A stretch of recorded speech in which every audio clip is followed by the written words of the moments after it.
Yat ev varsene. Nutfo. Ya Jen Arni Shia Kitachini the Schlet, Gohedini Bashichin, Pachini the Shichero, Pachini the Shinale, a put the Nessan Schlet, Nutfo Yat and Virole.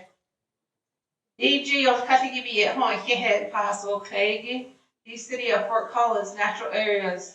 Well, yeah, not Hadin, the Nahe, the Baheni to the home, I think, yeah.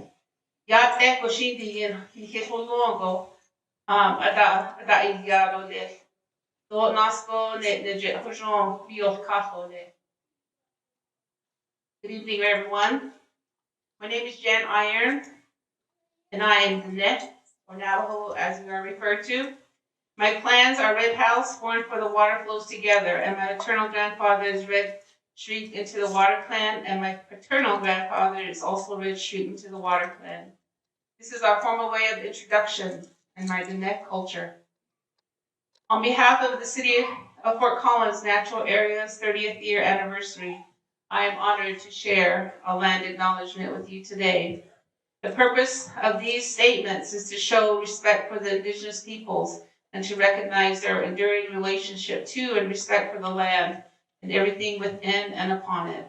Practicing acknowledgement can also bring awareness and understanding about peoples and histories that are often suppressed or forgotten. We thank our Creator and our Mother Earth as we respectfully acknowledge that the land we are on today is a traditional and ancestral homeland of the Inanna, the Arapaho, the Sistis, the Cheyenne, and the Nooch, Ute nations and people, as well as many other tribes and nations who were forcibly removed from this land. Today, we, the descendants of many of these tribal people, we pay homage to them because speaking our indigenous languages, singing our songs, praying our prayers in our native languages, we are the prayers that they pray with. We are the answers to their prayers. We thank them for their strength, their perseverance, and again, all their prayers for their future generations, which we are a part of. I have two grandsons over here with long hair. They proudly wear their hair long, and they are from the Ute nations. They are Southern Ute and Ute Mountain Ute, and I'm so grateful to see them here with their long hair. And that's very important today because we pay homage to our people that were removed from here. So at this time, we want to sing another song, and I will present to you some of my children and grandchildren who carry on the traditions of that the government tried to strip from our souls. So we carry on to this day, and we are part of your community.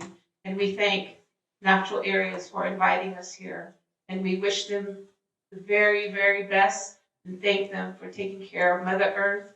And maybe see many, many, many more generations of this ahead of us. So I thank you all for being here. And I don't mean to take up too much time, but we want to ask this is our oldest daughter, Carla, and today's her birthday. And my granddaughter, Amaya, and they will sing or dance to a song. So Carla is a traditional dancer, and this dance honors Mother Earth. So the land acknowledgement, they're a big part of this. So she will bless this area, this room, this building, and all of you and your families. My granddaughter over here is Amaya. Come on, Amaya. And she is a jingle dress dancer. And this is the dance that she will dance is a healing dance. So once again, healing the ways of the wrongs and everything that has been done. And we're trying to move forward in a good way. So we acknowledge that today. And thank you to the dancers. And thank you to the singers and to the drum.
Thank you so much, Jan and the Iron Family Dancers. We really appreciate you all being here. And I loved what you said about trying to heal and moving forward, and I think we're really committed to that. We're here to celebrate 30 years of history today, but that's just the tiniest little piece in the real history of this land, right? So thank you so much for sharing this with us and getting us kicked off tonight. We really appreciate it.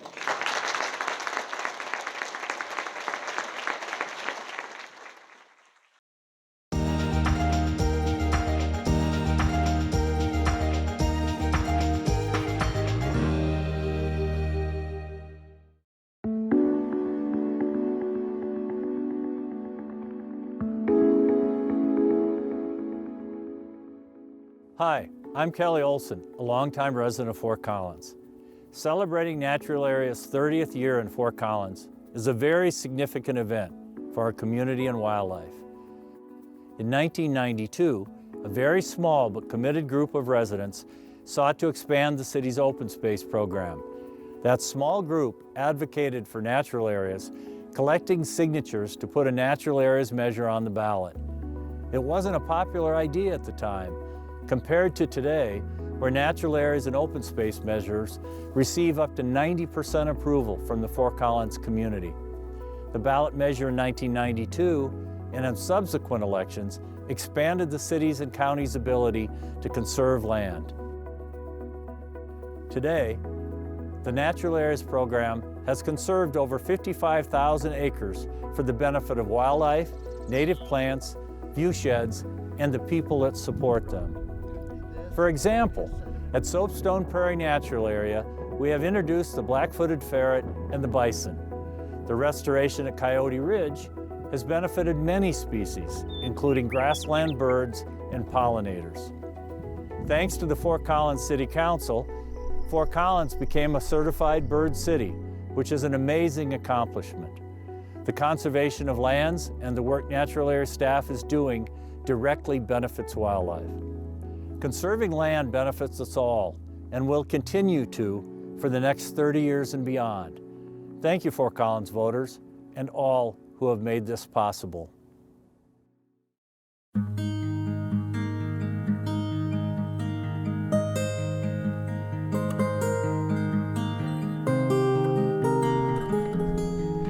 Today I'm at Soapstone Prairie, one of my favorite natural areas in Fort Collins, and I'm just feeling all of the energy that is here today in the beautiful grasslands, and I just need to recenter and reconnect and get some perspective.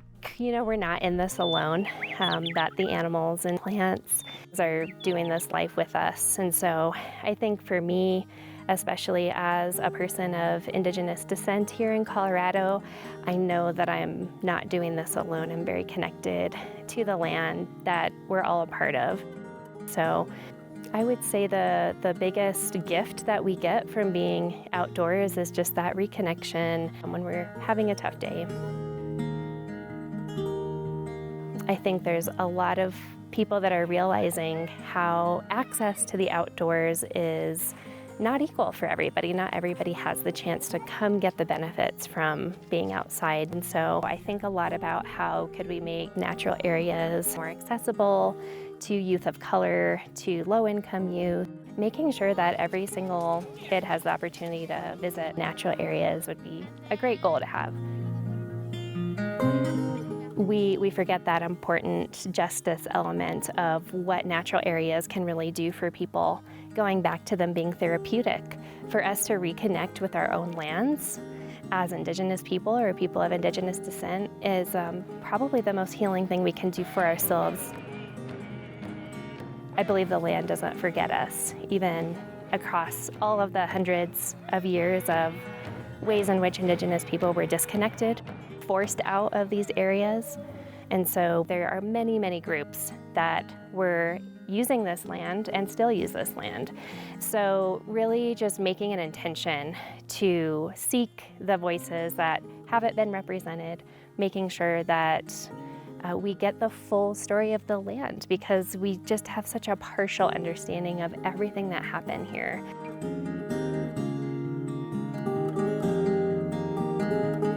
So I know that we're looking back at the last 30 years of the Fort Collins natural areas, And what I really see for the future is a greater inclusion of the voices of our Northern Colorado community, and to really just make sure that when we're communicating about the land, that we're not just speaking from one lens.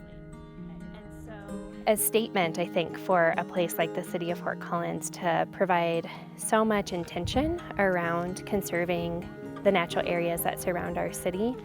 I think what that teaches other cities and it tells the people who live in Fort Collins is that they're looking out for our best interests. They're looking out for the value that land has. And I think the truth is that these lands have always been working lands. They've always had human involvement, and there's a long history here. So I think part of conserving land is also about conserving stories and ideas and all of the different knowledges that have existed on this land as well.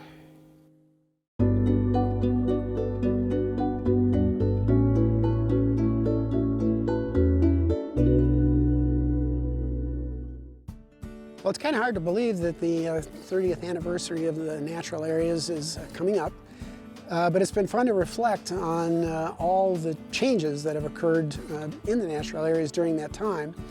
The natural areas were relatively few and far between. Finally, we now have this really amazing interconnected green belt of natural areas, which allows both nature to thrive and people to thrive along with them and understand how they interconnect.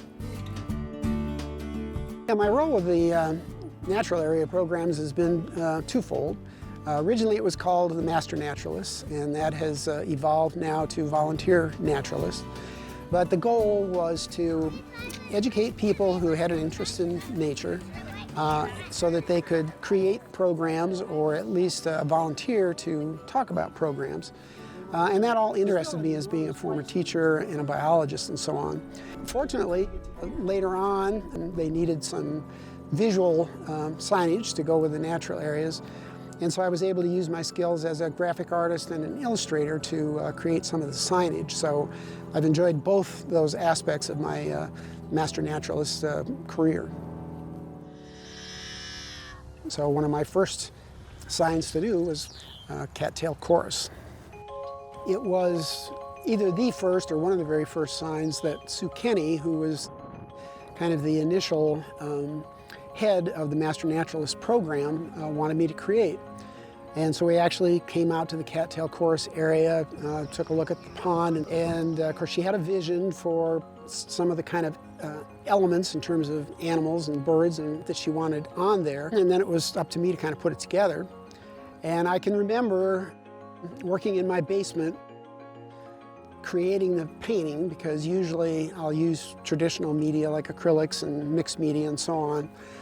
My wife Sharon came down, and I remember saying to her, you know, this is exactly the kind of stuff that I want to be doing. It certainly was an assignment which pleased me a lot and kind of set my career in motion in terms of writing and illustrating natural history projects.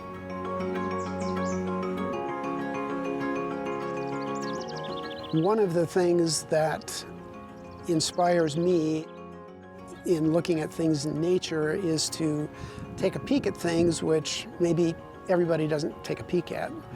And so when I'm looking to create a sign, I like to take an unusual perspective or maybe show the animal doing something that is a little bit unexpected or dramatic in some way, so that that'll come through in the sign.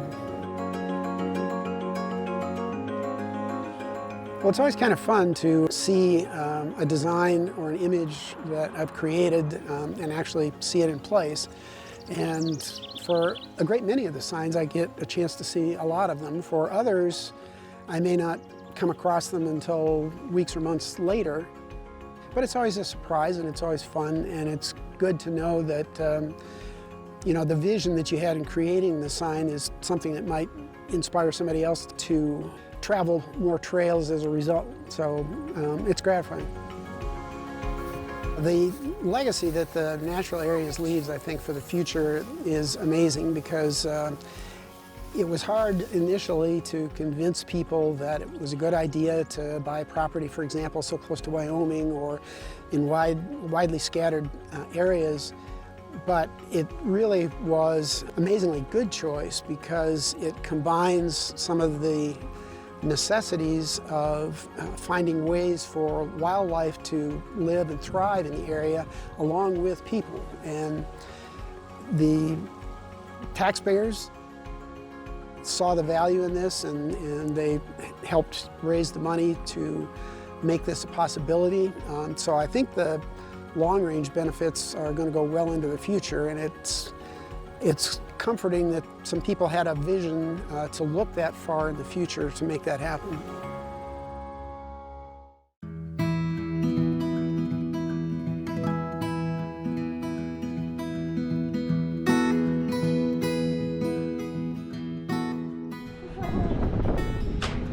Today at Soapstone, the city offered this opportunity to learn about Soapstone, to experience the great outdoors, which was fantastic, to meet other people with disabilities, to socialize with them, and also to give feedback on the accessibility of Soapstone.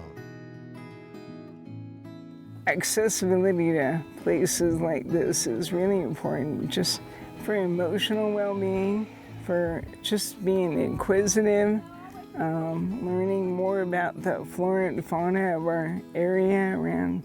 And it's so nice to be able to get out to areas like this and see things that other people are enjoying as well. What it means for me to be part of the natural areas environment, it is something that's necessary because everybody wants something beautiful to look at or something fun to do. But the biggest problem is when it's not accessible, how can everybody enjoy it?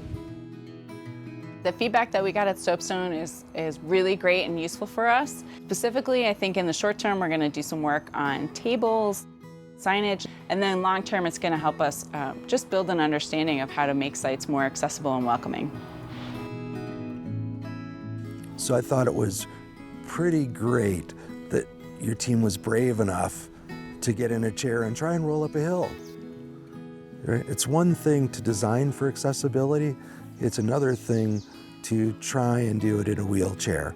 And I think it was pretty eye-opening, right? Just the simple things, just the little simple things of trying to get in a van. That's one thing about you can go on these paths, but then you want to go, what's around the next bend? What else is there that I can't see that other people can see? There are places without a band, from natural areas in Fort Collins to national parks where you're very limited to where you can go. And other people will come back and, oh, that was so cool, and I wish I could see it. We want to make natural areas welcoming to all people, no matter how they experience the outdoors. And each of these conversations, like this one at Soapstone, we're hoping that they all build on each other and give us lots of lessons learned and connections with the community so that we can make the outdoors welcoming for everybody. One of my key lessons after being injured 4 years ago is we need to be able to get outside. We need to have fresh air and open space to be healthy people. It's getting out to an area where I can easily get to a nice view, where I can roll my wheelchair, where I can see the buffalo, see the eagles, see the birds. That's the part that makes me whole. And Fort Collins truly works to give us that. And thank you very much for showing us Soapstone. I love it.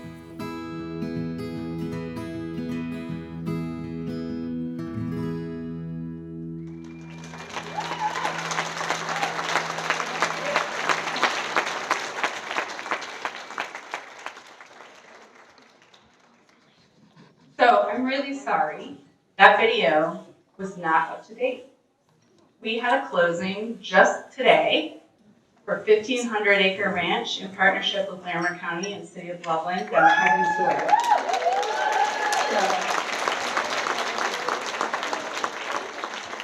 staff in the department are so dedicated to fulfilling the charge that we've been given that we can never keep this stuff up to snuff.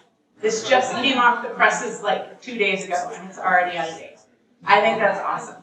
So I'm sorry that we misled you with the video, but that you'll forgive us because I think it's for a good cause. So thank you all so much for coming. It's really fun. I spoke at our volunteer event back in the spring, and I was really new and I really didn't know anyone. And tonight I know about 10 people. So that feels like a huge step in the right direction. I'm having to pick up because I can't read my nose. So sorry about that.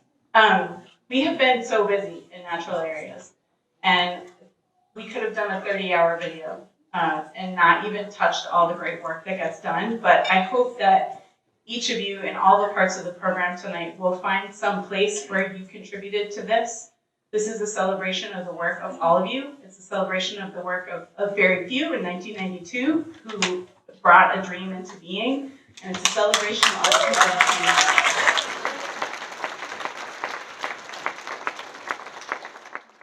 Thank you for coming tonight. I'm not going to acknowledge some of the folks because I don't want to get ahead of some of the other speakers that you're going to hear from, but I do want to start by thanking the Lincoln Center for hosting us here for this event. I'd also like to thank Horse and Dragon for donating the gear and for working with us on this delivery. What's that? The Mountains to Plains Dark Lager that you're drinking tonight, staff had a great time doing a relabeling party this weekend. So hopefully, in addition to your glass, you might be able to take a can with you. Let's see. So I hope that what you hear from us tonight is just really the complexity of the mosaic of this conservation dream that's been built. I hope that each of you goes home feeling good for the part that you've played in it. And the next part of our program is really going to be about honoring some of those folks that have been so critical in this space in making this dream come true. And so for the next part of our presentation, I'm going to turn it over to our new city manager, Kelly DiMartino.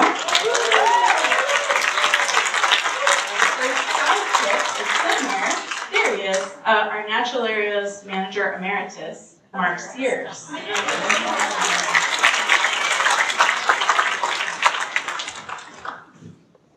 Thank you so much, Katie. All right, well, Mark, it's kind of fun. It's good to see you back. Mark and I have worked together for a long time, and it's nice to have you here. Well, thank you, Kelly. Yes, we did work together a long time. But I will say that although I greatly miss you, my friend, and many of my other city colleagues and friends that I work with, I am greatly enjoying my retirement. And yet when we ask him to help, he still comes back. So we love that. So I really get the pleasure tonight, one, of also saying thank you to all of you for being here. And as Katie mentioned, we're going to do some celebrating and some honoring. And so tonight we get to introduce a new award. This is the Natural Areas Conservation Award that we're doing in honor, really, of the 30th anniversary of the Citizens Initiative and the natural areas, this wonderful gift that we have of natural areas in our community. And as part of that, we're also looking to the future and thinking about what the future holds. So, Katie, I think you said you know about 10 people. I'm just soaking it in for a minute as I'm looking around this room at the amazing community members we have here and the heart and soul and passion that has gone into this place. And that is really the spirit behind this award. It is acknowledging that it takes a community and it takes people with heart and passion who give themselves to making this a better place.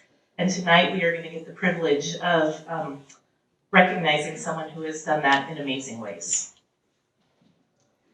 Yes, I get the honor of introducing to you this year's, the first awardee. Allow me just a few minutes to describe this person's accomplishments, and I'm sure you will quickly guess who this person is. This person was the primary leader or co-leader of 8 sales tax ballot initiatives that have funded the city's natural areas and the county open land. He has been a public servant for 40 years. He has served as mayor. He has served 4 terms as mayor pro tem, serving 4 terms on city council, serving 3 years as Larimer County trustee, serving 4 terms on the Natural Resources Advisory and Land Conservation and Stewardship boards, and he is currently on city council. However, this is not his first award. Years ago, he won a National Achievement Award from E-Town Radio, which was presented to him here in Fort Collins. And it was certainly an honor for me to be there when he received it. Well, I'm sure by now you've guessed that our awardee is Kelly Olson.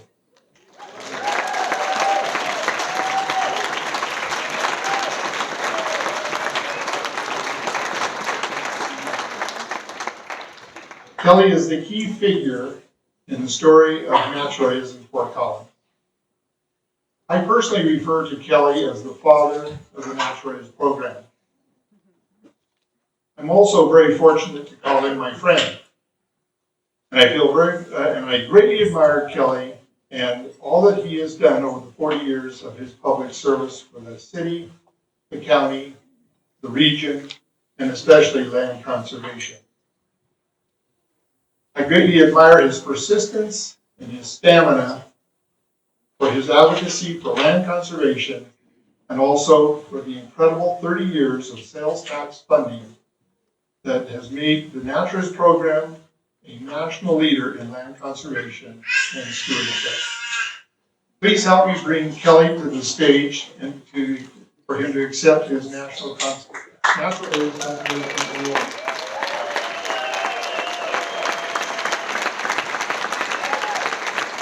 Kelly, Kelly, Kelly, Kelly, Kelly, Kelly, Kelly, Kelly, Kelly.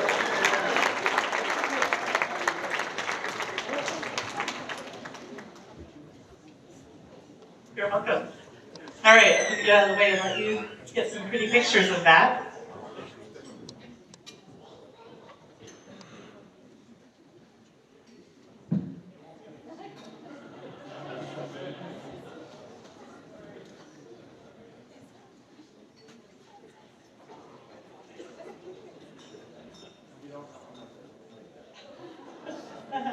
And now we're going to just make you stand in the middle just to have a little bit more time where you can be uncomfortable and people are all staring at you. Just for a moment. So although I have known Kelly, I want to say primarily by reputation for a lot of years, for the last year and a half I've had the chance to work much more closely with him. And during that time, there are some things that I have come to really appreciate. One are the things that preceded him in terms of his reputation, of his deep passion for and commitment to our natural areas, for the wildlife, for the critters, as he likes to call them.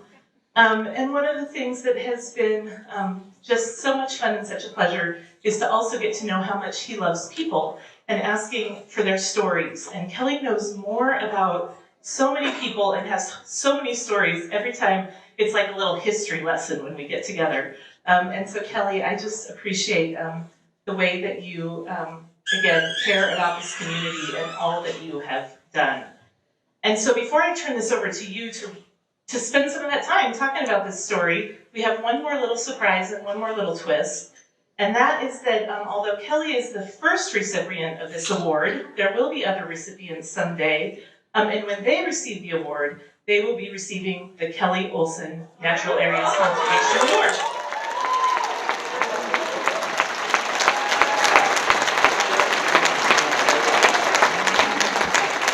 All right, so I'm going to let you say a couple words if you want, and then we will be inviting Kelly up. Actually, not only is he our first award recipient, he is also our guest speaker. We're making him really work hard this evening, so he will also be delivering the program here, but congratulations. Thank you very much, and thanks to all of you. My copy of the agenda obviously omitted a couple of things. So, as men age, this might be too much information. Their hormones change, and men that didn't cry when they probably should have many times, now when you get to be a certain age, you get weepy if you see a cute photo of a kitten or a puppy. So I'm going to try not to do that here. I just want to say that when I started this a journey almost 50 years ago, almost a half a century ago, I didn't do it for any recognition. In fact, and I'll touch on this later, there was far more criticism than positive. That's the way it was. That's just the truth. It was about the work. It was about land conservation. It was about the future. It was about Western landscapes. And it was about the wildlife that lives on the land. And that's why we did that. And so I'm very grateful for this, but more grateful that there's going to be an award to honor those that have done the work as well, and those that will come next and do the work. And I think that's the thing I like most about this, that it's going to continue to honor those that continue to do the work. I'm very grateful. I'd like to say that it doesn't really matter to me, but it does. So I'm very grateful, and I thank you very much.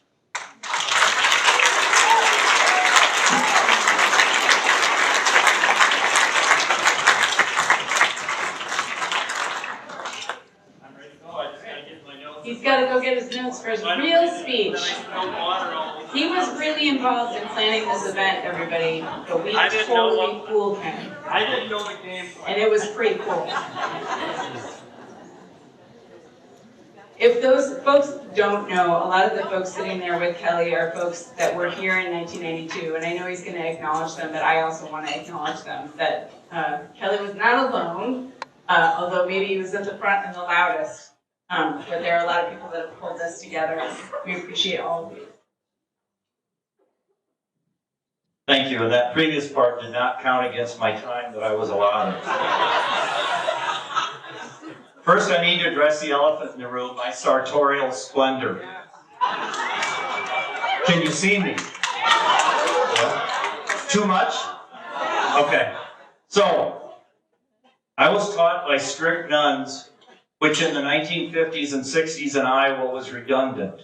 So, we had a lot of rules, and we had to follow the rules. So I got an invitation that said Colorado black tie. So I thought tux, and then Colorado, and this came to mind.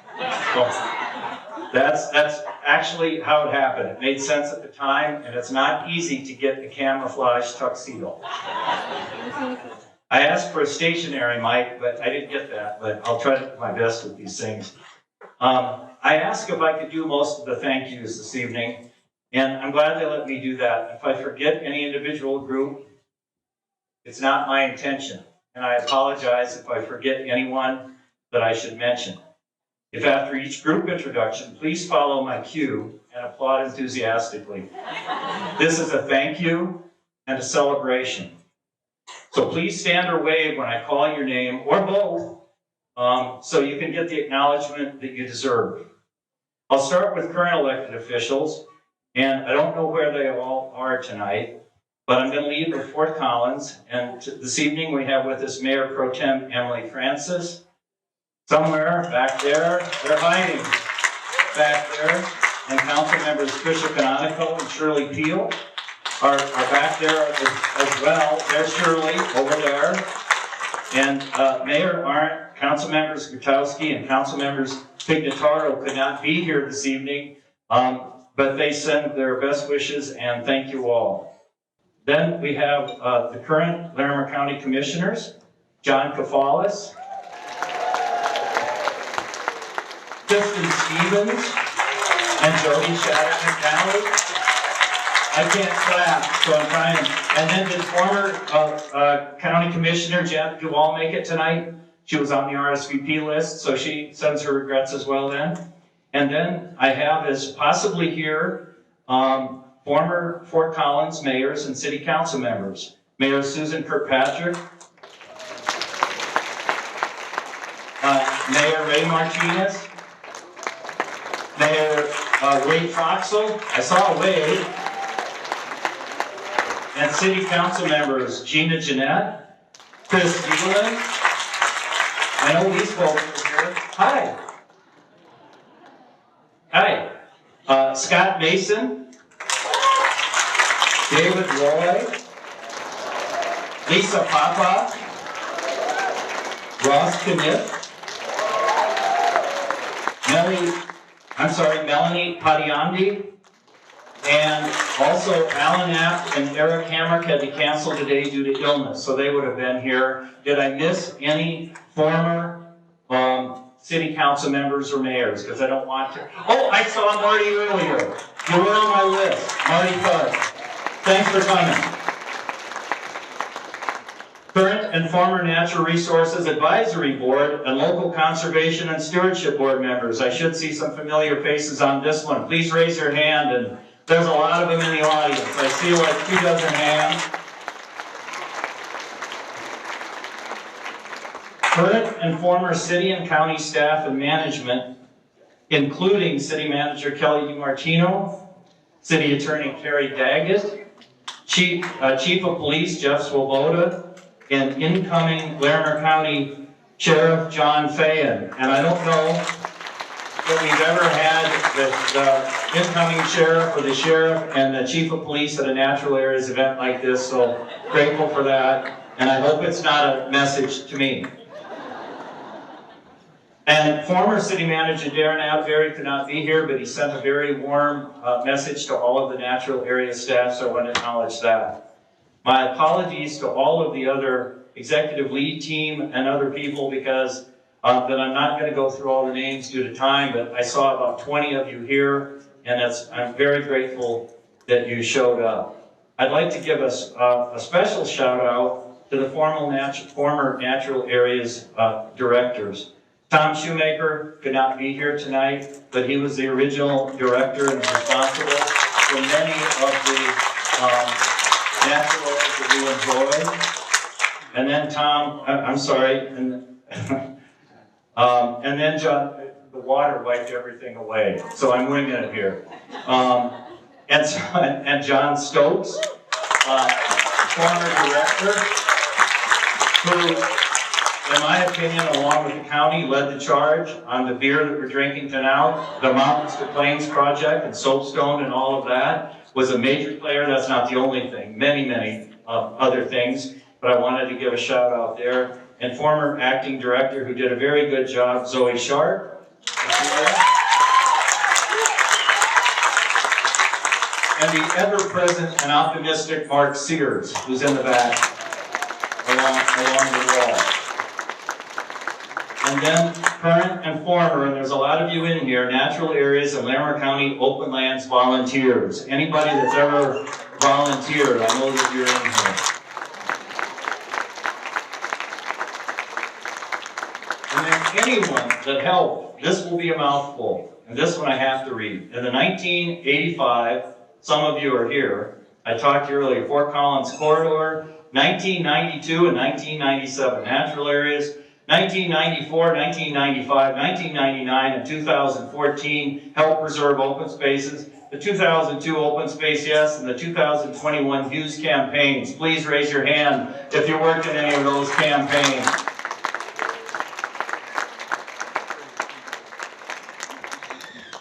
And now we come to the campaign that really accelerated everything, and the reason we're gathered here tonight. The 30th anniversary of the successful 1992 Natural Areas campaign. And there's two people that need to be called out. My 40-year friend and housemate in 1992 and campaign jack of all trades, and the person that kept me sane-ish during the 1992 campaign, David Roy.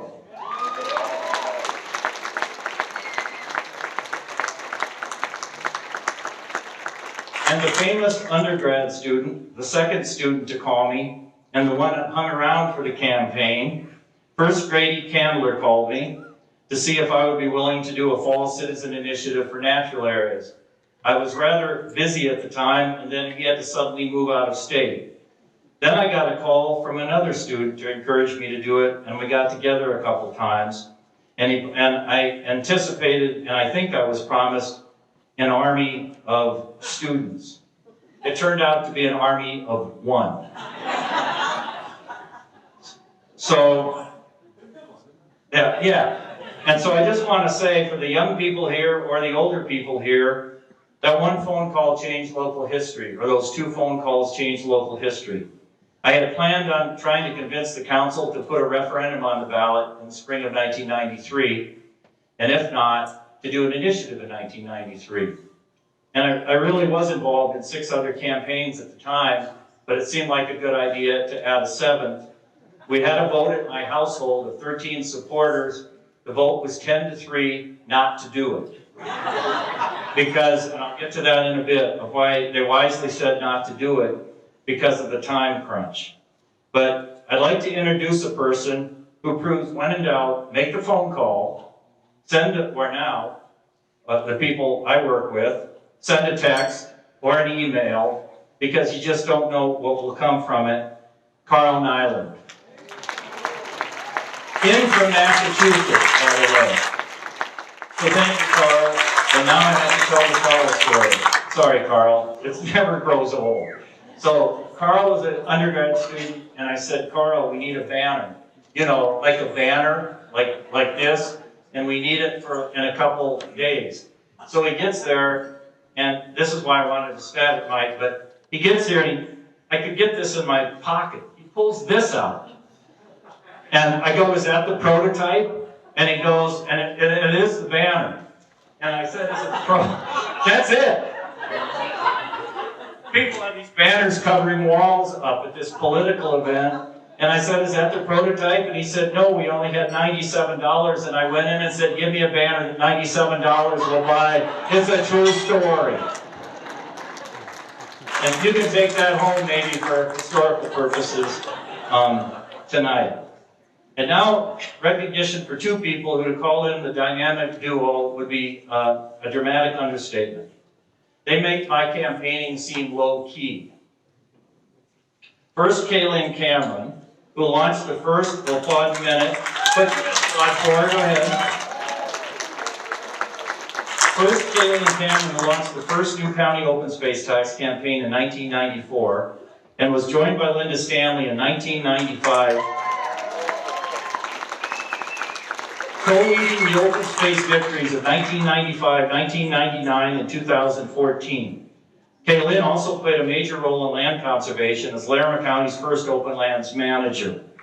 Linda Stanley went on to lead the successful 2002 Fort Collins Open Space Yes campaign. I was definitely the short leg on the 3-legged stool of the 3 successful county open space campaigns. So now I'd like to thank you all, because we wouldn't be with you, wouldn't be here tonight without all of you. So if we can applaud for all of you, I would appreciate it.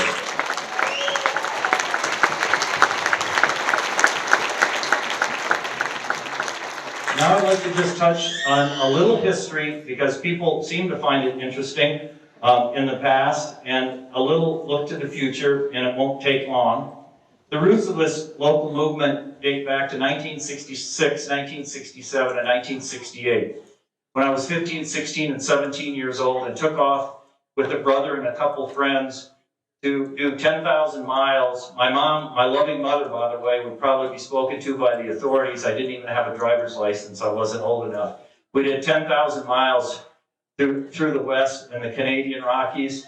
My equipment consisted of a Boy Scout cotton sleeping bag and a sheet of plastic for the tent backpacking in British Columbia and Alberta and Glacier National Park.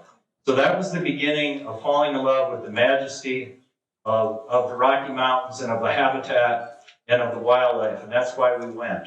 And it kind of had an impact, and so those trips led to a degree of wildlife biology. And then I was hitchhiking through Colorado. And yes, people did that then. In 1972, I ended up at the Y Camp in Granby, and I washed dishes there for 6 to 8 weeks. And I met someone that said there's a program that would fit me at CSU, that with my interest in wildlife and habitat would continue that. So I rolled into Fort Collins in the fall of '73 with my wife, and we knew no one in town whatsoever. So sometime in the mid-'70s, I started talking about local land conservation to anyone that pretended to listen. And the federal government at the time was doing nothing for public lands, much adding anything. The state was doing absolutely nothing. GOCO, I'll get to in a minute, was on the same ballot in 1992 as the natural areas tax. So we were talking about that, and fast forward to 1985. And there are people in this room that worked on it. We put a proposal on the ballot, council put it on, for the Fort Collins-Loveland corridor, for those that have been around a while. And it was severely opposed, strongly opposed, called land theft, called Kelly's Greenbelt, and was trounced 70% to 30%. That hurt. A 40% margin of loss. Jumped to 1992 and the Carl phone call. And the ballot language was written on, yes, the cocktail napkin. How cliche. That ballot language for 1992 was finished on Bill Clinton's fax machine in Madison Square Garden, and they were still trying to figure out who that person was tying up their fax machine in 1992 as he was about to be nominated for President of the United States. This campaign, and I'm warming up now, was not a long shot. It was not a moon shot. It was a Mars shot. We had not enough time. We didn't have hardly any workers, and we had no money. We had 35 of the normal 60 days to gather signatures, and we squeaked by with a dozen or so signatures to spare. You couldn't make this next part up. The county clerk then calls the city clerk and says there's not enough room on the ballot after we've been certified, and we're not allowed on the ballot. I had to convince the clerk, not a big fan of my politics or of this issue, that perhaps the ballot was just crowded and not full. The clerk acquiesced, and thank you to the then county clerk, and we were on the ballot. It was the most complicated and historic Larimer County ballot of the 20th century. For those that were here, a sampling of the issues. The Tabor-Bruce anti-tax amendment, which passed. A sales tax for K-12 education, championed by my boss and the governor of Colorado, Roy Romer. An anti-gay rights amendment that got national attention and passed. Go Colorado, another open space tax. The first mountain gambling measures, education vouchers, limiting black bear hunting, a county health care sales tax, and yes, a Fort Collins Zoo masquerading as a natural area. We were the 35th item on the ballot. It went for pages. And we were second from the last, and we had organized opposition. The city council didn't endorse the measure. The daily newspaper didn't endorse it. They called it my naive but well-intentioned proposal to use taxpayer dollars to purchase open space. $200 million later, they might have been wrong. We squeaked by 53 to 47%, a 2,000 vote margin was all. We were the only state, county, or city tax to pass. The first new tax for county open space also failed with opposition in 1994. So I'm gonna tell you why I'm telling you this in a minute. It was a long, difficult, and sometimes ugly struggle to get to this wonderful celebration. It was decades in the making, and sometimes things take a long time. So why do I tell you this? Because the truth and truthful history matter, and because almost everyone I talk to thinks open space and natural areas have always had the support that you see here tonight. And it's not true, and it's important to know. The last county measure of 2014, 90% of the precincts in Fort Collins voted 90% yes on the extension of that sales tax. Find anything else in this community, this county, this country that 90% of the people support and then throw the word tax into it. So I just think that's pretty cool. So I'd like to leave you with a few closing thoughts. And I'm going to refer to my wet notes because I want to get this right. It was not elected officials or organizations that made this movement happen. In fact, they often opposed it. It was very small groups of people who believed they had to do something to protect rapidly disappearing western landscapes, habitat, and the wildlife that calls it home. They did not do this to turn these lands into amusement parks, gardens, wind turbines, or solar farms. All things most of us support. Those things belong in other lands. The land will speak to us if we listen carefully, and if we listen, we will make wise choices. We also need to accelerate our efforts for land conservation because I know how fast 30 years goes. We have about a 20-year window to protect the remaining special lands in and around Fort Collins and Larimer County, or they will be lost forever. So we kind of need to double down on our efforts to get this done before it is too late. So again, many thanks to all of you for making land conservation happen in the past and into the future. You are the Earth's guardians, its sheroes, and its heroes. You should be proud of yourselves. What you have done and what you are doing matters, and what you will do matters a lot. Thank you.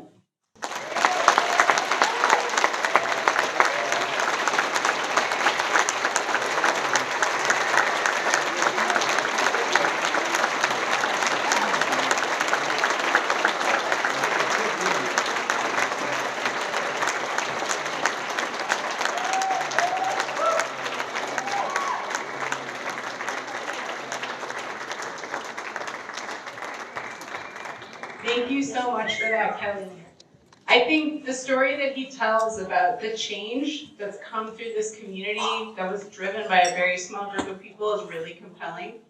And I want to acknowledge tonight, actually, one of our guests is Wade Willis from the town of Windsor, who just passed their first.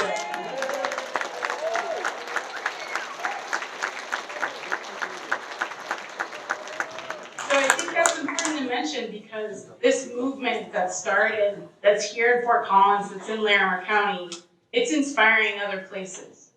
And this action, it's going to be impossible to measure, and yet it's immeasurably large, the impact that it's having and the amount of conservation that is spreading throughout the country. And this community is a starting point for that and an inspiration. So thank you so much for your work.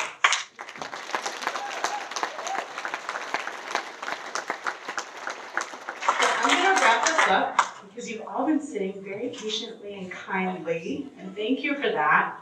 I want to thank all of you so much for coming. I want to thank you for whatever part you played in this, whether you are just a voter that filled out the right box on your ballot, please keep doing that, we appreciate it. Or whether you're one of our staff, the staff of 2 or 3 has now grown to 60, and many of them are here supporting the event tonight.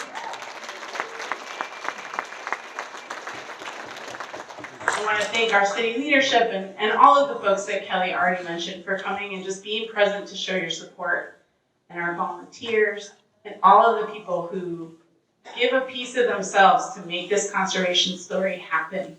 It's continuing to grow. I hope that tonight is not your stopping point for celebration. It's certainly not for us. This is going to be a year filled with events and celebrations. If you didn't get to hang out with Dude the ferret, for example, he's at the museum all the time. So we have great partnerships in the community, and we're going to have a year of events. We're pretending to be Disney a little bit here, but we want to make the most of this because there's so much to share. We can't encapsulate it all in one night. So please keep an eye on those emails and the messages that you get from our communications staff. There's going to be lots of events throughout the year, including opening some new natural areas and sharing with you about some of the ones that are coming down the pipe, because we are continuing to acquire land at a breakneck pace, and it's pretty awesome.